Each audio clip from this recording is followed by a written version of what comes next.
Welcome back to Mortuary Mayhem, a podcast by funeral service professionals for funeral service professionals, where any day above ground is a good one. Welcome back, folks. Today we have Dominic Astorino with us to introduce his new book. This is really exciting news that we have another restorative art book on the market. I've been actually quite honored. This past semester, I've been using the preliminary edition. It's only virtual right now, but using the preliminary edition of Dominic's book of Postmortem Restorative Art. It's the full title is Postmortem Restorative Art: Principles, Methods, and Applications. This book has absolutely been amazing. Welcome, Dominic, to the show. Maybe tell us a little bit about yourself, and then we'll jump into this exciting news of what's new in this book and how this has revolutionized what we can do in our classroom. Yeah, thanks for having me. I'm Dominic. I've been teaching restorative art for about 10 years now. I'm at Worsham College, just outside of Chicago, and at Wayne State University in Detroit. The book is a project that it's kind of like two and a half, almost 3 years now in the making. So it's really exciting to actually see it come to fruition, to see it printed, and it's going to be out in 2 or 3 weeks. So I'm really excited, and I really appreciate you using it, the preliminary edition, and your support and your kind words and everything else. Yeah, absolutely. I don't think people fully realize how long it takes, unless you've published before. People don't realize how long it really takes to publish a book, that it's not. Yeah, I was in that group. I tell you what, I had no comprehension of everything that went into writing a book and getting it published, and just the whole process from beginning to end is tedious and lengthy. So that's why it's so exciting right now, because it's like it's done. I'm actually waiting for my copy of my book to show up in the mail so I can hold it and look at it and everything. So It's quite that's that memorable moment, the day you get to yeah, look at your work and see your name on that cover. And yeah. I mean, I know I have a couple second editions in the works that are sitting on my computer that have, for things I've done, and I just keep looking. I keep promising. I know I've been promising people years for this, so it's a lot of work. It's a lot of work to do, and again, I don't think people fully realize what goes in. And I know I've been using this book for this past semester teaching my restorative art class, and I have a faculty member that's going to jump on and use it as well, and she's really excited. She's been looking through she already got access to the preliminary as well, so that she can kind of prepare her class for next semester. So this will be ready. This is going to be ready for, I think you said January 16th will be the official published date that we're going to see these available in the bookstores. That's what they're telling me. January 16th would be nationwide release on the publisher's website, on all major platforms like Amazon and everything else. So that's about 2.5, 3 weeks from right now. The date, they haven't updated or changed it. So as far as I know, it's still January 16th. Excellent. And I mean, so it'll be right in time for the spring semester. So this is a great time for everyone to get, if you haven't, been on board with this and you haven't been looking at Nick's book yet, this is plenty of time to get the bookstores to start adopting this and get their pre-orders in, right? So they can do some pre-orders, and then they'll be able to ship them as soon as January 16th roll around, I would imagine. Yeah, they can do that. And then the publisher, because they understand how bookstores work and everything, they if a school or a bookstore places the order, they will give all of the students the first, I think it's the first 30 or 40% of the book digital access, just to cover the bases in case the book is delayed in shipping, or whatever happens with those types of things. Oh, that's huge. That's a nice perk. And the virtual option has been great to navigate. I haven't had any issues navigating through that this semester. I do look forward to holding my physical book, though. That's been something. I'm a physical book kind of guy. Me too, but the Cognella, that's the publisher, Cognella Academic Press. They're making it available digitally in hardcover and softcover, so students and schools will have a choice of how they want to receive the book and use it. Oh, nice. And this has been a print-on-demand method that I understand from the publisher, so that as books are needed, they'll be able to print them no problem, Yeah, that's reducing back exactly orders. right. Yeah, there's no issues with that. They've told me it's gonna go pretty smooth. So Excellent, excellent. Now, what is the big differences between your book and what we've already seen on the market? How is this going to increase and improve our classroom? if I had to really just kind of boil it down, I would say I'm a little unique in that I still actively do this work every day. I've been actively embalming and doing restorative work every day for the past 22 years, and I'm still doing it. So I I bring a different perspective than one who just looked at an NBE outline or um, an academic setting. Is a person who's actually doing the work and evaluating the textbooks and working with the students. I think I was able to combine different perspectives to bring to the book to make it a little bit more practical, and also because of the body of work that I've done, the book includes hundreds of full color, high definition case photos that have been appropriately edited and everything. But a lot of the books that I see that are out there right now either are using sketches or low quality photos Mhm. or just sort of descriptive wording to kind of get the students to understand whatever topic they're talking about in the book. But the book that I wrote is going to combine the kind of the board exam stuff and Mhm. what we need the students to know, but also like the real world perspective. And this is how it really is at work. And this is how you actually do the work. And this is what it looks like to do the work, not drawn out with a pencil, but here's 5 full color high definition photos of what the work looks like step by step. No, and it's incredible, and you can definitely see. I mean, a lot of educators have left the field, myself included. I'll admit, I still go out there. I still help. I still get, still get my hands dirty every opportunity I can if someone invites me in, but that's not my full time commitment. So it is incredible, and I could definitely see that when looking through your book that it had, it did. No, it does scream that like there's difference, even our students every day, they're learning theory, and they understand that, all right, this is why you're doing it, but to be able to apply that is a completely different thing. Yeah, that makes sense, but until you realize that glue doesn't stick as easily as you think it does. Glue Right, right. takes time to dry. I just laugh every time my students, honestly, every time they're in the lab and, we do our trying to put the skull back together and they're sitting there going, it's not staying because glue needs to dry. Just take your time, back off and let it dry. Like, so it's, they're impatient. And, I think when you get your hands wet, at that point, then you realize, and same thing for you, I could definitely see that in your book, compared to other things we do, is that you do have to have that application, which is important. And I love the photos in your book. Yeah, because you definitely had, I like, and I could, of course, I'm looking through, I could pick out, I know the people, I could pick out who was in those, the living photos, that is. We were Oh yeah, doing Canada Beauty and things like that. I'm like, hey, look, guys, that's the author. Hey, look, that's the yeah. author's boss. But Lily, I saw did made a nice debut there. But the but those were great because I like how you showed the images, but then you kept adding to, when you did the Canada Beauty, you kept adding to the same images so we could kind of see realistically. It wasn't a cartoon of some profile of a face like we're used Yeah, to, I mean that's you know. that's interesting that you say that because that's something that at least for sorry about that, at least for my students, I imagine for yours, students always struggle with those facial proportions and it's like they're Mhm. just trying to memorize a list.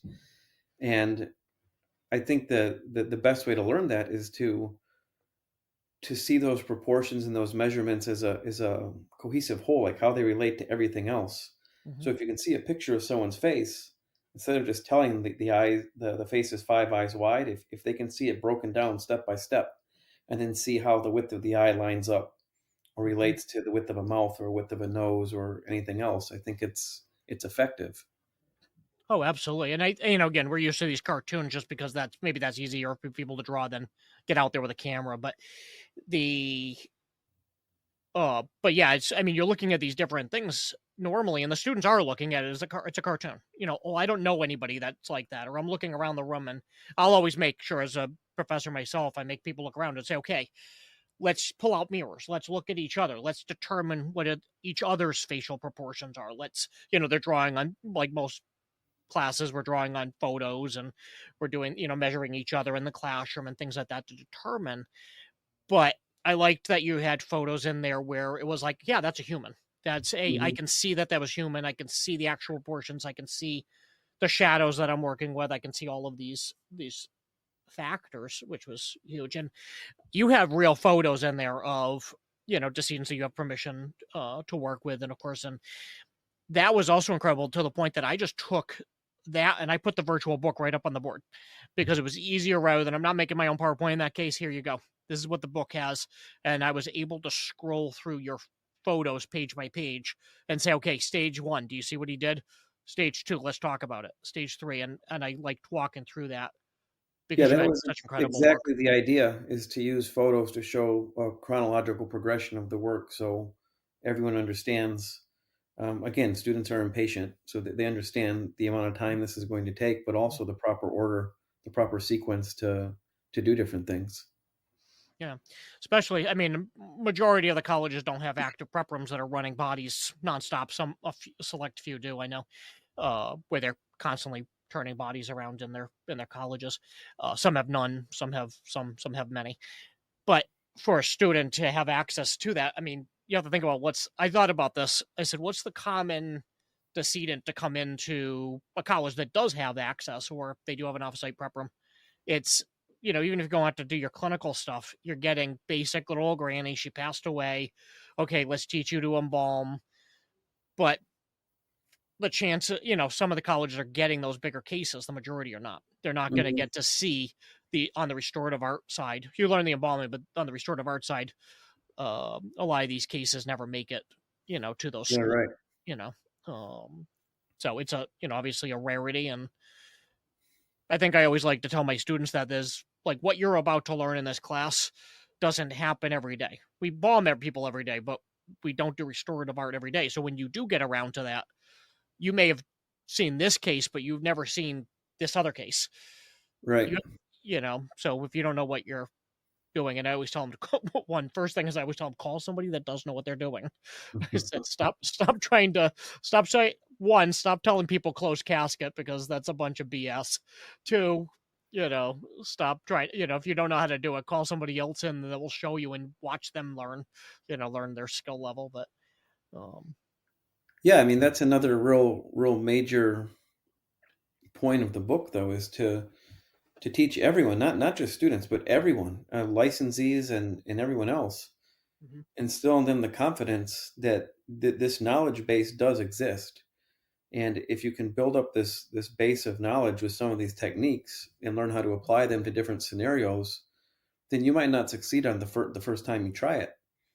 But if you keep working at it, you're going to see your success rate rise. And I mean, hopefully, it can bring like a revival or rejuvenation of this work in our whole profession, to where people stop saying that the person can't be viewed, and they at mhm. least have the confidence to try and to learn more. Absolutely. I feel like there was like about a 30-year lull in maybe the educational system. I'm not saying every college, there's some that continued right through those 30 years and did an amazing job. But across the country, I did see about a 30-year lull, where it felt like, almost like, people coming out, the embalming and the restorative art, kind of took a back seat as far as quality, and maybe the Yeah, continuing education aspect of that, of learning, there was continued on, you know? a 50-year break in between restorative art textbooks.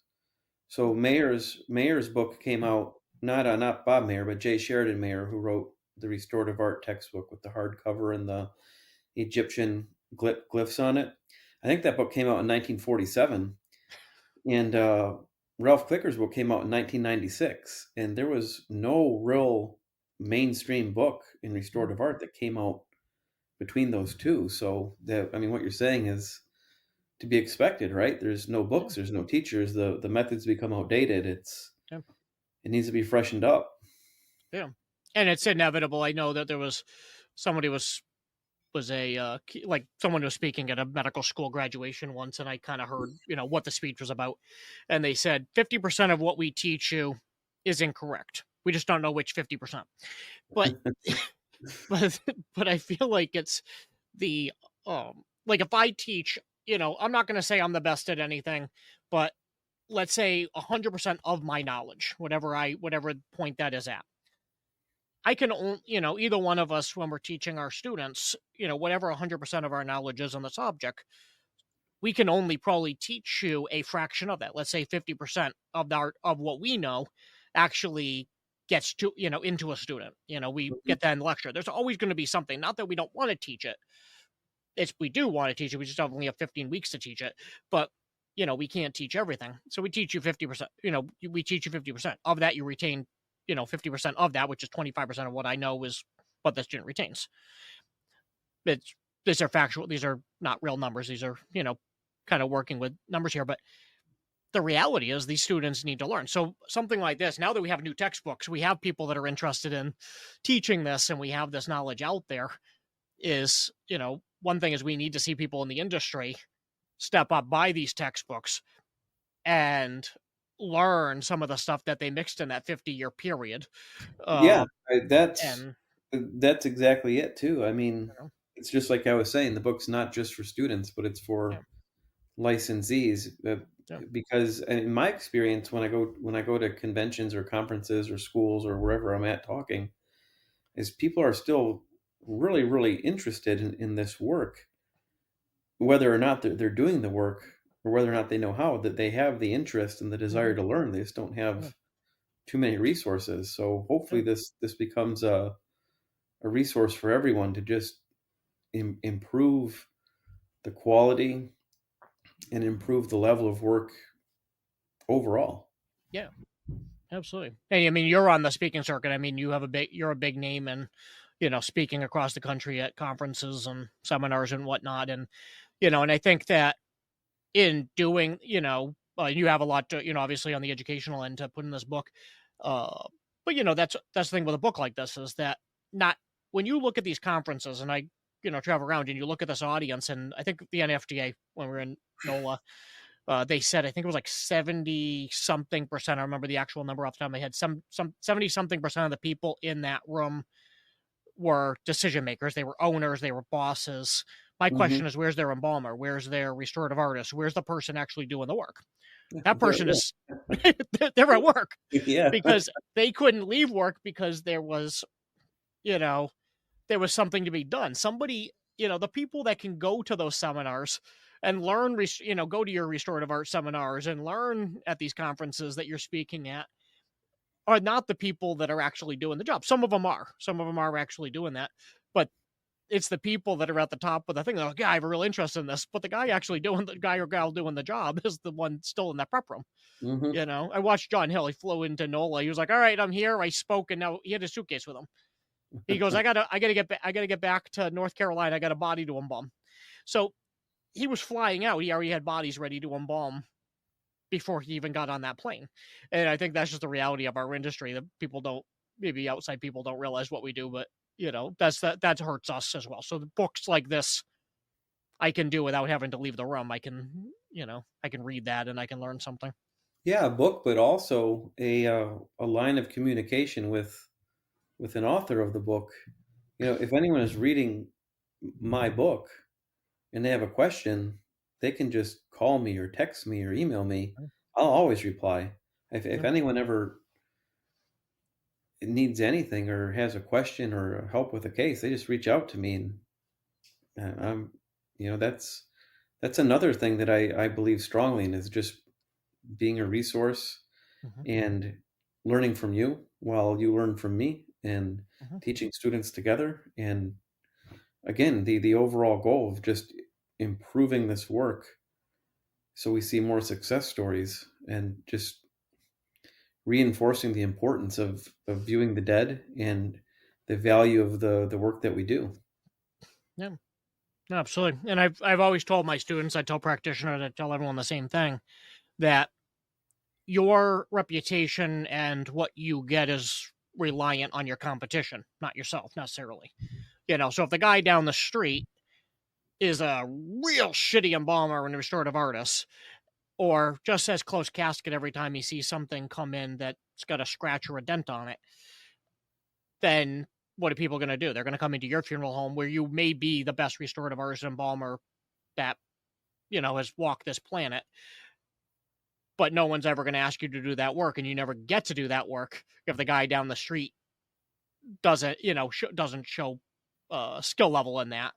Then they're now, when they come into you, they're just going to say, no, I heard this is a close casket. No, I heard that, I heard that this can't be done because they're family members in the past when things happen for much less things. So that's what, at least what I'm seeing in my area, is a lot more close caskets because families are coming in requesting it because Yeah, that's what they were told by family. I see that in certain regions of the country that I go to where the direct disposition rate might be 80-85%, these real dramatic numbers.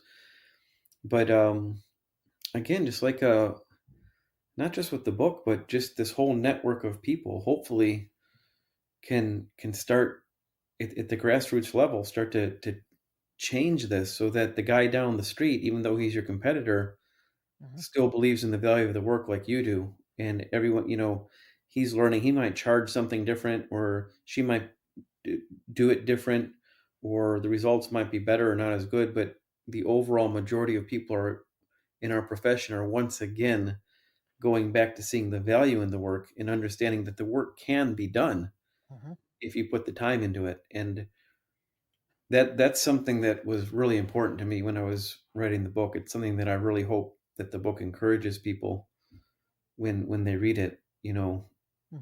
This work can be done, and we can help each other. And we, as educators, speaking to we have a great responsibility and a privilege to instill this mindset in our students.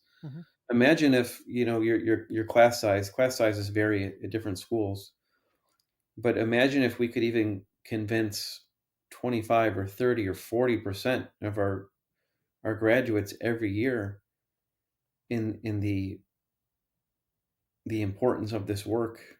It would just take a few years for that to start to trickle throughout the whole country, and hopefully we see that soon. Oh, absolutely. And and I know, no, I do, and I really hope that, and that's been my hope every day. And and then I do see a lot of students get out that do get disheartened, and I try to encourage them. Don't get disheartened. Someday you will. You right now you're the apprentice.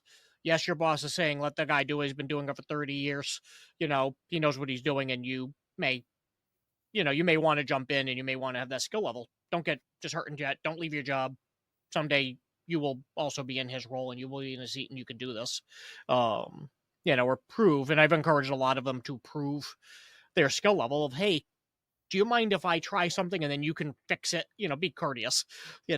Hey, do you mind? I'm not going to undo anything, but do you mind if I fix that nose and see if I can, do that, and then you can always undo it and do it. I just want the practice. Oh yeah, and then what's the worst case? All of a sudden they go, wow, that came out incredible. And then you get approved. Worst case, it didn't come out bad, didn't come out well, and they fix it. They still understand you're the apprentice. You're still the student. And you're trying to learn. And you can't learn unless you do. And the only way to do is to sometimes, take these opportunities and let somebody else fix your work, and don't get discouraged that it wasn't good, because I agree with that.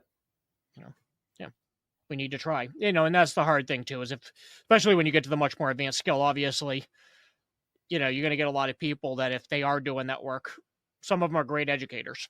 And, I know you, myself, and many others, where if we were doing this work, it would be like, hey, guys, come in. I want to show you something, because that's the kind of people we are. We're educators. That's by nature what we're going to do, but in general, some people like that peace and quiet of, okay, just let me think. Some people are not that way. And sometimes, so it is hard to get that exposure. So yeah, different personalities for sure. Yeah. Yeah. What other advice would you have for our listeners? Those that are entering the profession, those that are in the profession, as far as, I know we're always an open book, and, again, everyone always we should be reaching out to the experts in this. What is your advice for those that are out there? I guess it would be to just, I mean, this sounds really cheesy. I know how this sounds. I'm almost cringing saying it, but just reaffirm with yourself daily why it is that you're here. Because even me, I've been in for 20 plus years. I get discouraged. I get worn down. The schedule can be tough. The work can be tough. All these things. But no matter if I go to bed or if I end my day upset and frustrated, or if I end it on a real high note, the work itself is still valuable and important. That's not changing. People are always going to want to see their dead, and it's going to benefit society and families to do that. And that's not going to change depending on how I feel or how you feel. So if you've embraced this responsibility to do the work, even if you're a first week student, when those exams get you down or the workload gets tough or you get a bad grade, or if you're 20, 30, 40 years in and you're tired and you had to work on the weekend or whatever it is, just reaffirm in your mind every day that the work you're doing is important and it matters, and let that fuel you and drive you to keep learning more and keep trying to succeed, because we are the defenders of the value of this work, or we're the ones that are protecting this work and keeping it alive, I guess is a better way to say it. If we give up, then it's gone. It's going to go away. And it's a fight. It's a fight every day, even amongst funeral professionals, because of a number of things. They lack confidence. They don't know how to do the work. They're underpaid. They're overworked sometimes. They're tired. Whatever these factors are, we have to be the ones that are pillars or beacons of light to encourage people to keep defending what we know is true, and that is that our work is valuable and it's important and it is worthy of our time and our effort, to keep trying to improve, regardless of your skill level or your experience. Those are powerful words. No, those are very powerful words. And I think we do. I think it is hard to, when you're in the depth of it. And I know yesterday when we were setting up this, what time we were going to record today, you were on your way to, go embalm the body. Yeah, And, yeah. that's just, and I think, and I take it for granted. This is my friend, these are my friends, these are my colleagues, this is the life I live in. And I think a lot of times when I talk to people and they're like, Dan, you work too much. Why are you working 7 days a week, getting things? I said, you know what, I get things done though. But I said, but you have to realize the people that are out there in the field of my profession, what they're doing. Mm-hmm.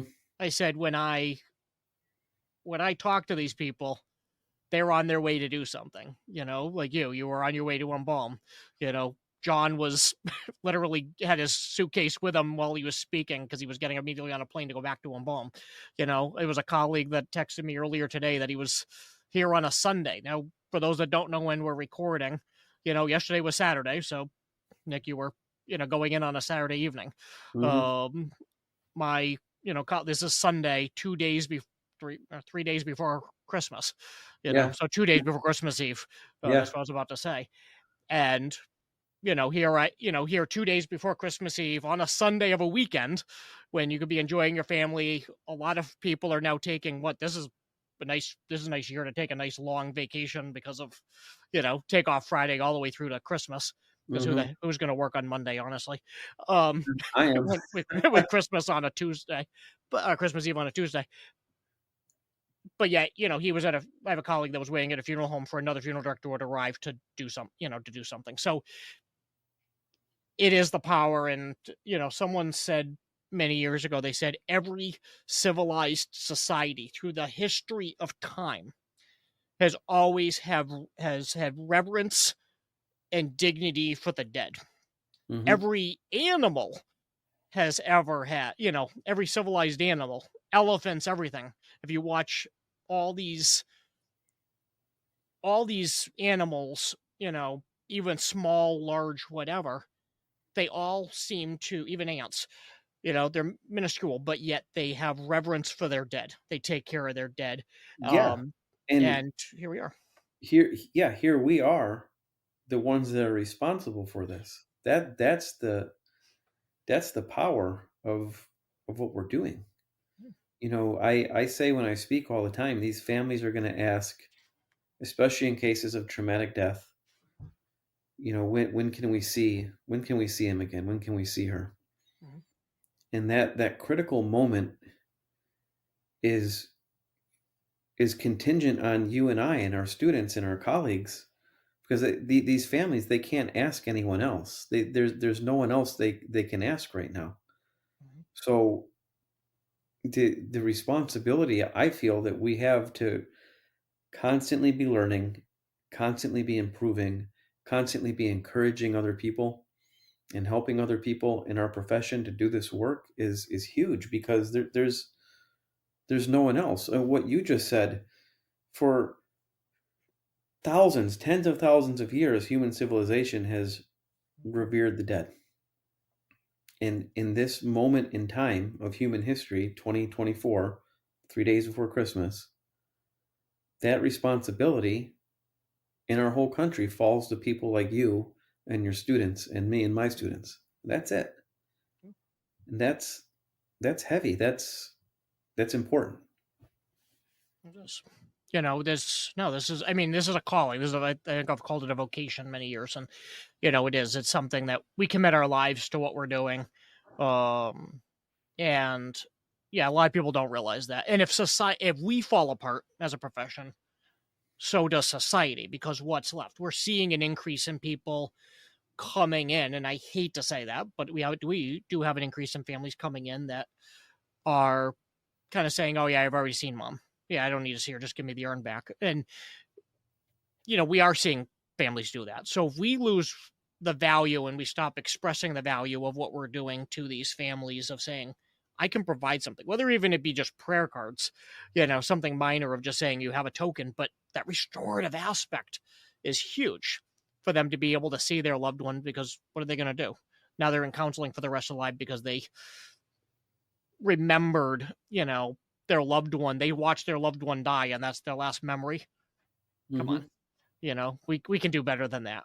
We can Yeah. we can replace that image. And I think that's the biggest thing that people don't understand. And this is where this all comes in, is a lot of people don't understand that is, well, I have already seen her. I saw her traumatized, that I don't want to, I just want to remember her alive. I was watching her die. That was the last image. The last image we had was not when she was, well, healthy. The last image in your head is when she was heavily traumatized. Please let me do my job. Please let me do my job, and let me bring back an image where you can look and go, wow, okay, I'm glad you replaced that image in my head. Or, I'm glad, and I know that there was many days where I'd walk in and I'd overhear the police say that, and nothing is, they do a great job, but they'd be in the driveway telling people, say, no, I think it's best that you just remember when they were alive. And I walk in, I'm like, the person doesn't need restoration. The person's perfectly fine. Persons Hmm. from rigor with their arms up above their head because they fell off a chair. Don't change a light bulb on a chair with rolling wheels. Just, that's a lesson I learned while doing removals. But but this is what I'm walking in on. Why can't the family see them? I'll close the eyes, I'll close the mouth, and we'll bundle them up and we'll make them look good right there on thing and come in, see them. We can have a perfectly good service. But I don't know why society is playing that game and discouraging it. So I think it is, as you're saying, it's very important to what we do. A lot of it starts at our level, when it's up to the funeral directors and the embalmers to let the public know what it is we can do, and then to actually do the work at a level that's going to make them see that value, instead of just passing it off or cutting corners, or saying there's nothing we can do. I mean, it starts with us. It starts at the top. Like we just said, we're the defenders of all of this. It's on us. Yeah. Yeah. And I think a lot of people, when they think of restorative art, and even my students, when we say restorative art, I think they're thinking, let me piece together a skull and I'm going to be rebuilding Madame Tussauds wax exhibit, for a head. And they may not have the artistic abilities to pull it off. Not everyone does.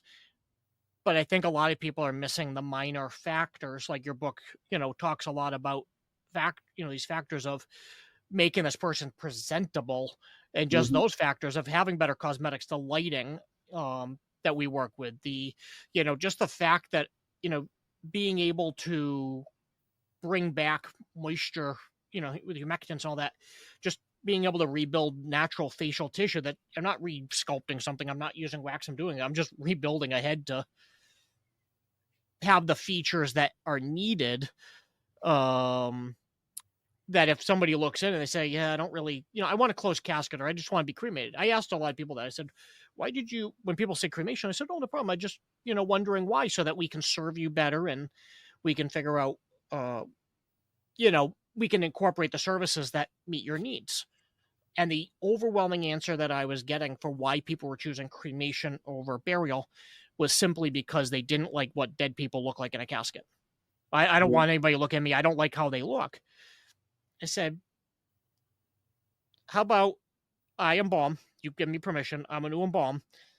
If you like my work compared to the others, then you still have the decision. We can still cremate, but you can still see him or her, and you can see the work. You can see how she looks, and then you can make the decision at that point. If you don't like it, bring it to the crematory, or we use a closed casket and we cremate after, whatever you choose. Yeah. I think that would be fine. And, and I think that was the thing of eye-opening for people to see what we were capable of just, it wasn't this big skull reconstruction. It was simple embalming, but using that restorative aspects of, rebuilding the features appropriately. Yeah, just a combination of multiple little things, taking from all different aspects of our education to make a final product that exceeds expectations. That's a success story. Absolutely. It's always, and I think, as you said, we have to remember why we're in this profession. And I think anytime a family member sends you a card, or, gives you a hug at the door and just says, she looks amazing, then I think we're doing our job. I think one of the funniest stories, restorative art wise, that I had was, this person came in and they didn't look good. They just naturally weren't the most aesthetic of people. I don't know how to politely say that otherwise. So so the person came in, and when I say their tip of their nose was touching their cheek, I mean it literally had a curve, like a dolphin, fin, and stuff. So I was just like, all right, person's a rigger, they've been on the pillow, they've been all these things. So I did good. I did everything. I got this person back to a natural form.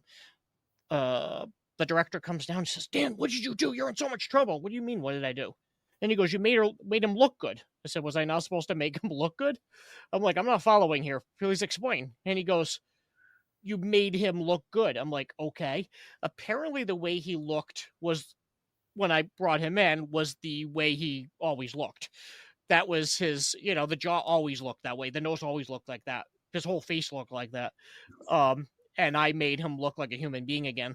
And they were like, you're in so much trouble. So I'm like, he goes, look, you got to stand on the doorway. He goes, when this family comes in, you're taking responsibility for this. I'm like, responsibility for making someone look good? Okay, this is a first. So I stood there. The family came in. They see their loved one. The wife and the daughters are crying. And I'm like, oh, crap, oh, crap, oh, crap. I'm in trouble. I'm in trouble. Oh, no, what did I do? And they came over, they gave me the hug. They're like, he looks amazing. My husband has never looked handsome in his entire life, and you made my husband handsome for eternity. I was like, all right, I'm not in trouble now. But I was panicking. I was like, oh goodness, what did I do? This is the importance of, providing photos to the embalmer ahead of time, I guess. But, Yeah. I just assumed, I guess don't assume things. I assumed that nobody's nose or jaw should ever look like that. And apparently I assumed wrong. That was that was normal, but They were happy. They were happy. They were happy. So Yeah. it was a win-win in that case. But my lesson after that, always get a photo. That was early. That was very early in my career. Very, very early. So I learned. But Very good. Anything else about the book that that listeners should know about, other than buy it? Yeah, I buy it. That would be good. No, it's made to be very comprehensive. It's made to start with the basics and go all the way up through the most advanced cases.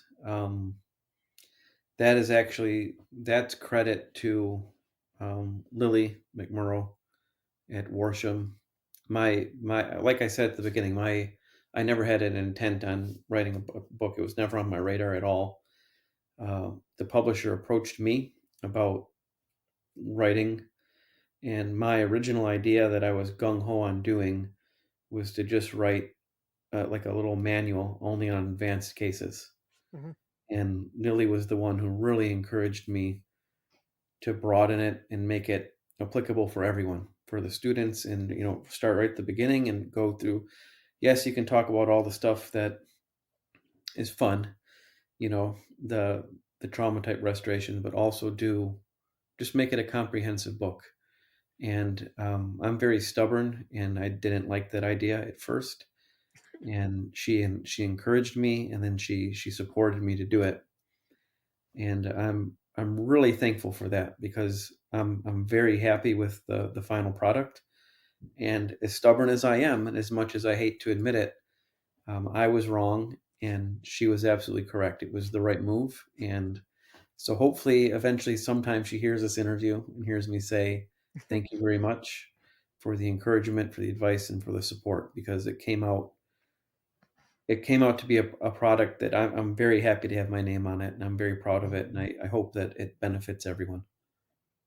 No, absolutely. Yeah, for the years that I've known Lily, I have to say Lily always knows best. So she usually does know best. So I'll give her that. And but no, she did, and it's good to have a voice out like yours. Again, you're, as you said, you're actually doing this work, which is not as common among people who are publishing any of our books, really. In our curriculum, a lot of that is gone by the wayside. We do have a couple, but the but to have somebody in this that has that experience and is actively working and knows the most modern techniques and the most modern items out there to utilize is obviously a huge benefit to the profession, a huge increase, in our abilities to teach. So thank you for that.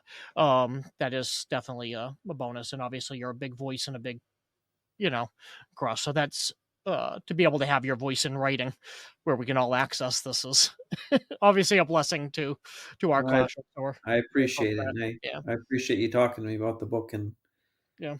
using it too.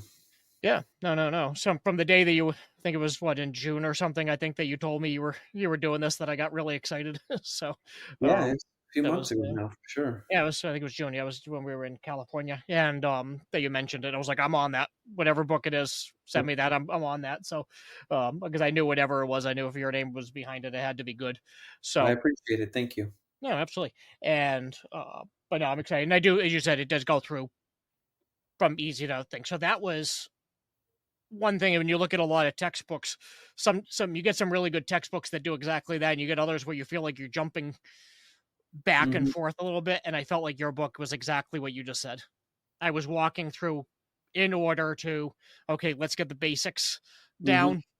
Let's learn the next concept. Let's get to now we've gotten that. Now let's work with your more advanced skills. And I did. My semester, I have to say, it was a very smooth semester to do that. And your book pretty much followed this, same concepts really that other books follow. So for those that are but more advanced, and you had a lot better in there. Uh, but to switch from any other textbook to yours was seamless, because I did. Well, When good. I switched, it seemed I was able to jump right in. My syllabus wasn't this overwhelming overhaul. It was, yep, okay, we're teaching this stuff. Let's rearrange the chapters a little bit. Let's rename them. And then I was able to update everything. And, really, as I said, it got to the point that instead of using a PowerPoint, I just put your book up on the slide, because it had better images than I could have ever pulled up. So No, I that's the idea. So, yeah, it was much better. And, and I know even with the preliminary, I told my student, I said, all right, guys, I'll put this up, and, if you can get this. And they're like, nope, we already bought it. You told us to buy it. We all bought it. So they all have they were all they were all learning from the preliminary from their desk. They all had it in front of them. So, Good. yep. And they all had great feedback. All the students loved it. They all had a good take on that. So I'm Great. very excited about that. Yeah, absolutely. So maybe we'll have a second edition in a couple of years. Well, not let's to not push you rush anytime soon, you know. it. Yeah, don't rush it. We'll let you breathe first, get the first edition out. Yeah. But no, this would be incredible, and we're glad to have you on the show, and hopefully we'll have you back. Maybe we can talk about other restorative concepts in the future. Yeah, anytime. About advanced cases or whatnot. Anytime. Thanks a lot. All right. Absolutely. All right. And before we go, where can people buy the book? That was maybe something we should let them know. Yeah, that's I guess we should mention that, huh? So you can buy it directly from the publisher, which is Cognella Academic Press. Cognella is Cognella. And anytime after January 16th, it should be available on major online platforms like Amazon. And I'll also put a link for it on my personal website, which is just my name, DominicAstorino.com. That's the website I use for all the stuff that the speaking and classes and everything. So there'll be a link on there that says textbook, and you can just click on it. Absolutely. And of course, the bookstores can try to put, I think I saw a link for pre-order. So the college bookstores can definitely get those pre-orders in. Let Cognella know like I did, let them know what your numbers are for the spring so that they can start getting these printed up, and hopefully I know that's always a disaster if books don't come on time. So always encourage everyone out there, get their bookstores to start getting those numbers in so that they get them started printed. And well, of course, I'll put on the mortuarymayhem.com website, I'll link over to your website so that they can not just get your book, but also I know you're a very dynamic and amazing speaker across the country, so hopefully they can jump on, one of your speaking engagements as well and hear you on the stage. Great. Thanks a lot. Absolutely.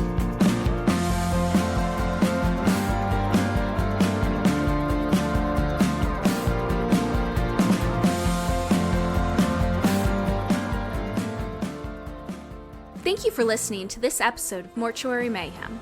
For links to information discussed during this episode, please visit the website at www.mortuarymayhem.com. Do you have questions, comments, suggestions for topics, or want to be a guest on the show? Email us at podcast@mortuarymayhem.com. We should do this again sometime.